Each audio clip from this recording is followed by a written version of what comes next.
Bagaimana perkara ini dibuat? Sepanjang 1 tahun, keluarga-keluarga yang disampelkan ini mengikut seluruh kawasan akan diberi satu buku. Mereka akan mencatat tiap-tiap bulan berapa pendapatan dia daripada semua, daripada zakat, daripada anak, daripada gaji. Mereka juga mencatatkan perbelanjaan harian dan mingguan mereka selama setahun, dan yang inilah kemudian digabungkan mengikut kaedah survey dan pensampelan yang akan menjadi dapatan di dalam kajian survey pendapatan dan perbelanjaan isu rumah negara, dan berdasarkan yang itulah yang akan ditetapkan garis kemiskinan tegak dan garis miskin. Kerana ada definisi-definisi tertentu. Miskin tegak ini contohnya ialah keupayaan untuk berbelanja makanan mengikut kalori yang minima, untuk bayar sewa sedikit, kesihatan sedikit. Kalau untuk miskin tu dia ada tinggi sedikit.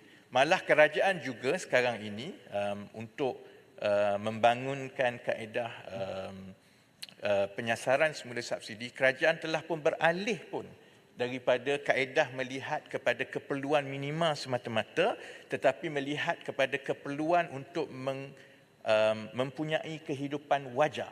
Dan mempunyai kehidupan wajar ini definisi perbelanjaan itu lebih tinggi untuk setiap isi rumah keluarga. Jadi seperti yang Arau tanya tadi, memang garis kemiskinan itu akan naik setiap tahun. Sebab itu bagi saya kita jangan tertukar bila kata menoktahkan kemiskinan ini adalah dasar kerajaan untuk memastikan sasaran itu tetap setiap tahun mengikut jumlah yang ada. Tetapi kalau kita nak kata menoktahkan kemiskinan, tidak ada orang miskin, tiap-tiap tahun garis kemiskinan itu akan naik dan akan naik dan akan naik. Dan akhir sekali, Arau juga bertanya tentang sama ada kerajaan bercadang untuk menyatukan semua bantuan. Itulah sebahagian daripada usaha yang sedang dibuat melalui PADU. Kerana bantuan daripada agensi persekutuan, agensi negeri, zakat dan sebagainya sekarang ini dibuat masing-masing.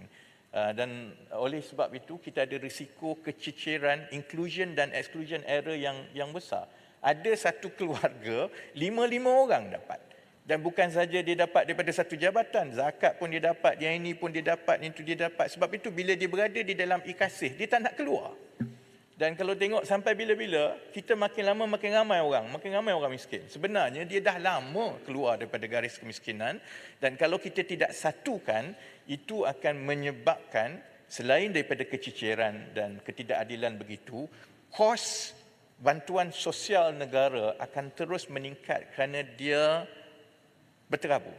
Dan insya-Allah dengan data yang tepat, perkara yang dicadangkan oleh dan ditimbulkan oleh Arau itu akan dapat dibuat dengan lebih baik, supaya penyelarasan bantuan pun dapat dibuat dengan lebih baik ke arah memastikan mereka mendapat pindahan tunai seolah-olah gaji bulanan kepada keluarga-keluarga ini secara bulanan di masa akan datang. Terima kasih.